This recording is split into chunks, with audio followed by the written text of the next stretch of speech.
2 മാസം പ്രായമുള്ള കുട്ടി. 2 മാസം എന്ന് പറഞ്ഞു കഴിഞ്ഞാൽ ജനിച്ചിട്ട് 2 മാസം പ്രായമുള്ളൊരു കൊച്ചാണ്. എല്ലാ ദിവസവും വൈകുന്നേരം ആവുന്ന സമയത്ത് ഭയങ്കര കരച്ചിലാണ്. എല്ലാ ടെസ്റ്റും ചെയ്തു. ടെസ്റ്റ് എല്ലാം ചെയ്ത സമയത്ത് എല്ലാം നോർമലാണ്, കാര്യമായിട്ടുള്ള ബുദ്ധിമുട്ടൊന്നുമില്ല.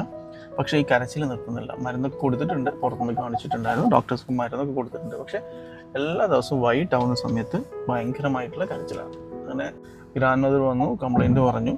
അപ്പം ഹിസ്റ്ററിയും കാര്യങ്ങളൊക്കെ എടുത്തു. കൊച്ചിന് കുഴപ്പമൊന്നുമില്ല. പക്ഷേ മദറിൻ്റെ ഹിസ്റ്ററിയും കാര്യങ്ങളൊക്കെ എടുത്ത സമയത്ത് കാര്യം മനസ്സിലായി, മദറിന് ചെറിയൊരു ബുദ്ധിമുട്ട് കൊണ്ടാണ് ഈ ഒരു പ്രശ്നം കൊച്ചിന് വന്നിട്ടുള്ളത്. അങ്ങനെ കൊച്ചിനുള്ള മരുന്ന് സ്റ്റോപ്പ് ചെയ്തു. അങ്ങനെ അമ്മയ്ക്ക് മരുന്ന് കൊടുത്തു തുടങ്ങി. അമ്മയ്ക്ക് മരുന്ന് കൊടുത്തു. ഒരു 2 ദിവസം കഴിഞ്ഞിട്ട് ഫീഡ്ബാക്ക് പറയാൻ പറഞ്ഞു. 2 ദിവസം കഴിഞ്ഞു, നല്ല ബെറ്ററാണ്, ഇപ്പോൾ കരയുന്നില്ല എന്നുള്ള ഫീഡ്ബാക്ക് കിട്ടി. അപ്പം ഡയഗ്നോസ് ചെയ്തിട്ടുണ്ടായിരുന്നത് ഗ്യാസ്ട്രിക്കിൻ്റെ പ്രോബ്ലം ആയിരുന്നു കൊച്ചിന്. പക്ഷേ നമ്മളൊരു കൺസെപ്റ്റ് ഉണ്ട്, പാല് കുടിക്കുന്ന പ്രായത്തിലുള്ള കൊച്ചുങ്ങൾ, അതായത് കുട്ടികൾക്ക് രോഗം വന്നു കഴിഞ്ഞാൽ അത് അമ്മയുടെ ലൈഫ് സ്റ്റൈലുമായി ബന്ധപ്പെട്ട്, അല്ലെങ്കിൽ അമ്മയ്ക്ക് ഭയങ്കരമായിട്ടുള്ളൊരു കോൺട്രിബ്യൂഷൻസ് ഉണ്ട് ഈ കുട്ടിക്ക് രോഗം വരാൻ. അപ്പോൾ അങ്ങനെ ഒരു കൺസെപ്റ്റിൽ വരുന്ന സമയത്ത് നമ്മൾ ആദ്യം അമ്മമാരെ ട്രീറ്റ് ചെയ്യണം, അതല്ലെങ്കിൽ മദറിനെ ട്രീറ്റ് ചെയ്യണം എന്നാണ് ക്ലാസിക്സിലൊരു കൺസെപ്റ്റ് പറയുന്നുണ്ട്.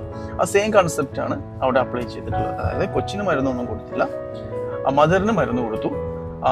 ചില ലൈഫ് സ്റ്റൈലും കാര്യങ്ങളൊക്കെ ചെറുങ്ങനെ ചേഞ്ച് ചെയ്തു.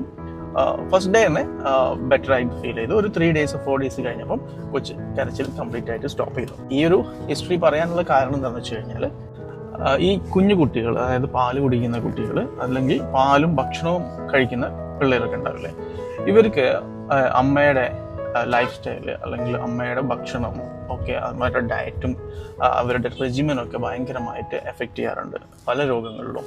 അപ്പോൾ ഇങ്ങനെയുള്ള കണ്ടീഷൻസിൽ, കുട്ടികളുടെ കണ്ടീഷൻസിൽ, അപ്പോൾ ഈ അമ്മയുടെ കംപ്ലൈൻ്റ് ആണെങ്കിൽ നമ്മൾ കുട്ടികൾക്ക് മാത്രമല്ല മരുന്ന് കൊടുക്കേണ്ടത്, അമ്മയെയും കൂടി നമ്മൾ ഈ ഒരു ട്രീറ്റ്മെൻറ്റിൽ ഉൾപ്പെടുത്തണം.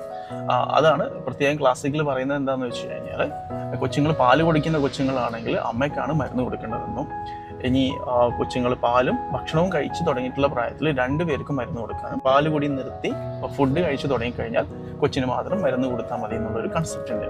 ഈ കൺസെപ്റ്റ് നമ്മൾ പലപ്പോഴും ശ്രദ്ധിച്ചു പോകാറില്ല.